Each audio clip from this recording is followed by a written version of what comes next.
The largest source of wealth for most people will be their pension. And it matters because understanding these simple things could be the difference between retiring wealthy or retiring poor. The Office of the National Statistics published this report that revealed something very, very important.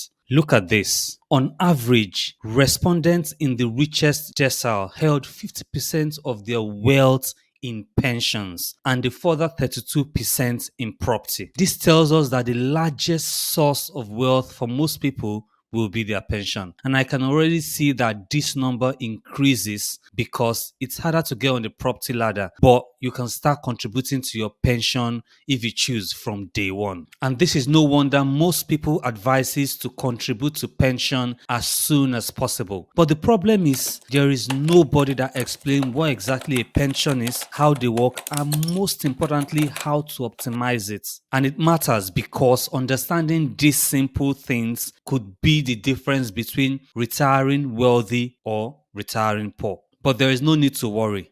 In this video, I'll do just that. Here is exactly what you will know by the time you finished watching this video. There is a link in the description also to a checklist that contains all you need to do to set up and optimize your pension. In addition to the checklist, it also includes things like email templates that you can send to your HR to make inquiries, links to check your workplace pension calculator, and loads more. Check out that link, it's in the description, and you will get all of that. Let's dive in. First, there are three main types of pensions in the UK: workplace pension, personal pensions, and state pension. Workplace pensions, as the name suggests, are provided by your employer, and they can be either defined benefits pension or defined contributions pension. How do they work? Defined benefits means that you're promised a guaranteed future income when you retire. The amount of that income will be based on different factors like your earnings, for example, the length of time that you've been with that employer, the scheme that you're involved in, and some other calculations that will be specific to that scheme that you're a part of. You find this type of pensions if you work for the public sector, like the NHS, police, civil service,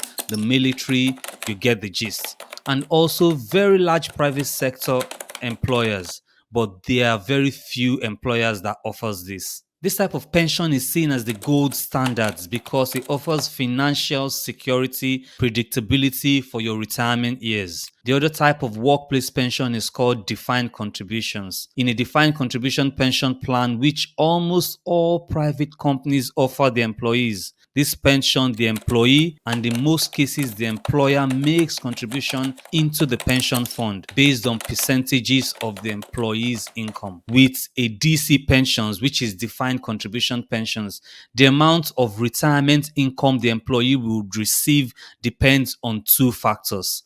One, how much money is in the fund, and two, how well the fund has performed. That also means that unlike defined benefits pension, in a defined contribution pension, the employee bears the investment risks. There is no guarantee of a specific retirement income. It's important to note that all employers are required by law to offer a workplace pension scheme if you meet the criteria, although you can opt out. The second type of pension we will discuss is the personal pension. This is just like the DC pension, defined contribution pension, with the only difference that there is no employer contribution into the mix. You set up this pension on your own and you contribute to yourself. There are different types of private pension that you might have heard of, like stakeholder pension, SIPs, self-invested personal pension, and private pension.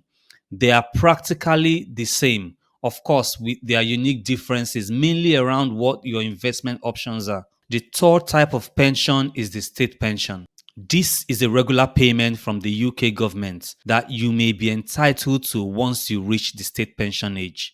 As of today, you must have made national insurance contributions for at least 35 years to qualify for the full state pension in the UK. However, you may still be eligible for a partial state pension if you have made fewer contributions. The full UK state pension amount as at today is £203.85 weekly. However, the exact amount you receive will depend on your circumstance, as I said earlier. I have a favor to ask. If you're finding this useful, please hit the like button. It tells YouTube that you found it useful, and it also helps the channel a whole lot. While you're also at it, do subscribe if you like personal finance content to be simplified and made easy to understand. Now back to the video. As at today, there is a limit on how much you can contribute to a pension in a tax year and also receive tax relief.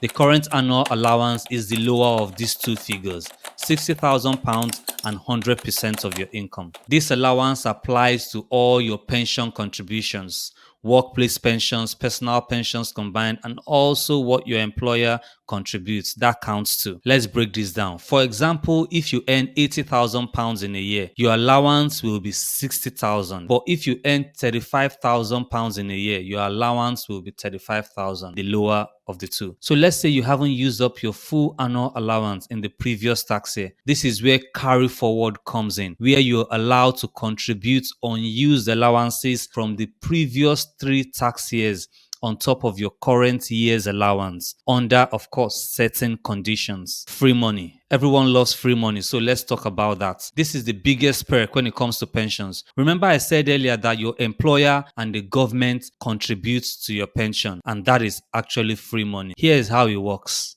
If you're in a workplace pension, it's most likely that you're benefiting from an employer match, which means that your employer might be putting in extra cash on top of what you contribute by matching your contribution up to a certain percentage. So your employer might say, if you contribute 5% of your gross income to a pension, we will match it by contributing an extra 3% of your gross income to a pension pot. And that's free money. And if you don't contribute to that pension, you don't get that free money. The second is tax relief. With tax relief, the government gives you some of your tax back when you make a pension contribution. There are 2 ways this can happen.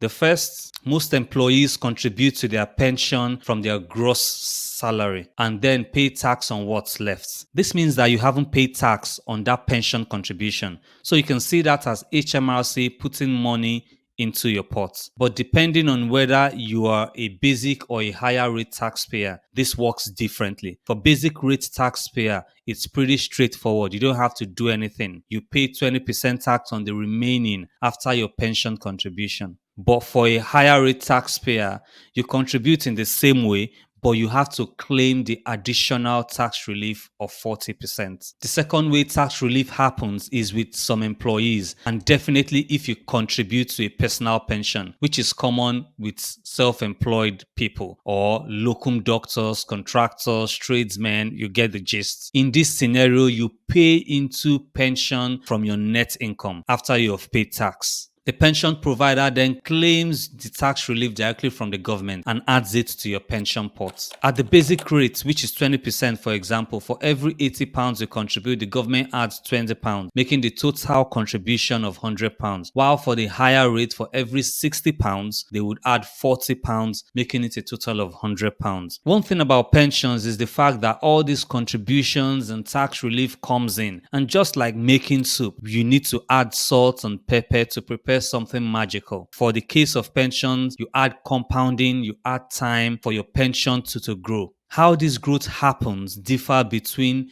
a DB and DC pension, defined benefits and defined contribution. For DB pensions, like those working for the NHS, firstly, your employer typically shoulders most of the responsibilities for growth. You don't have to worry about growing your pension. So for every year you contribute to the scheme, you're increasing the amount of guaranteed income that you're going to get.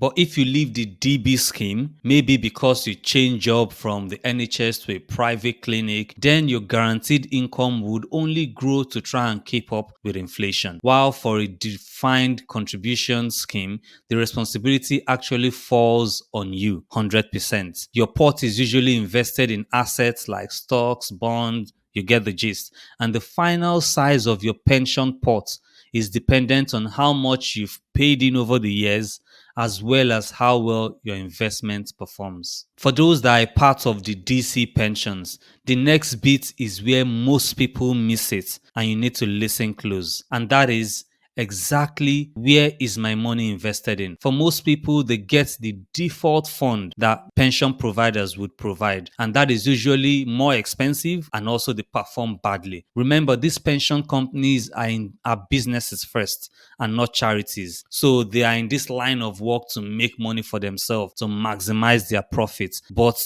ask yourself, at whose expense? Especially if they invest your money in the default fund. I say this because most people who watch this channel are between the age of 25 to 34, and you can't access your pension till the age of 55, which is set to rise to 57 from 2028. Imagine your pot growing at an average of 4% before fees, when you can do 7%, 8%, 9% easily. How do you change this? Step 1, you need to investigate. Find out from your employer everything you need to know about the pension that you're a part of. And everything you need is in the link that I mentioned earlier in the description. Just click on that link, sign up, and you'll get all you need to do this in your inbox. The second step is to choose a fund. This is the most important thing that you need to do. Once you've gotten the name of the provider, assuming you don't have it, the contact details, and also how to get your login details and all of that. Once you're in, the next step is to choose a fund. Your choice of funds will ultimately be yours. I can't tell you what to choose, but this is what I would look out for and the type of fund I would choose. Let's imagine I'm 34 years like most of you were watching. That means that I have a good 16 years before I can access my pension. 16 years is a long time, and I want my funds to have the best chances for growth. So I would look for a low fee global fund with total exposure to stocks alone, without any bonds, no cash, none of that nonsense. It's that simple. But if you don't like this option and you're unsure of what you want, in the same document, there is a link that can help you understand your risk appetite. Once you've understood that, you can use that as a guide to pick the right funds for you. You can also call your pension provider and ask them what funds meet your requirements. Truthfully, the options from these providers are limited, but the idea here is to pick the best fund from the list and not some default option that would be given to millions of people. Finally, let's talk about how to access your money from a pension. One thing to note with pensions is the fact that you pay income tax at the time of withdrawal. In defined benefit schemes, at the point of retirement, you have built up a guaranteed income and you will receive that just like you receive your salary every month. The amount you receive will depend on when you start taking your pension. The earlier you start, the smaller the amount. And that's because it is assumed that they will pay you this pension for a longer period and vice versa. Another thing to note here is if you die first without accessing your pension and you have a spouse or a partner, they would receive this income from your pension until they die. With defined benefit pensions, the amount usually increases yearly in line with inflation. You can also choose to get a tax-free lump sum at the start of retirement, but of course, the trade-off is you're going to have a much lower monthly income. For DC pensions, you have a pot of cash at retirement. You can take out 25% of the value of the pot lump sum at 55 years old, which will soon be 57.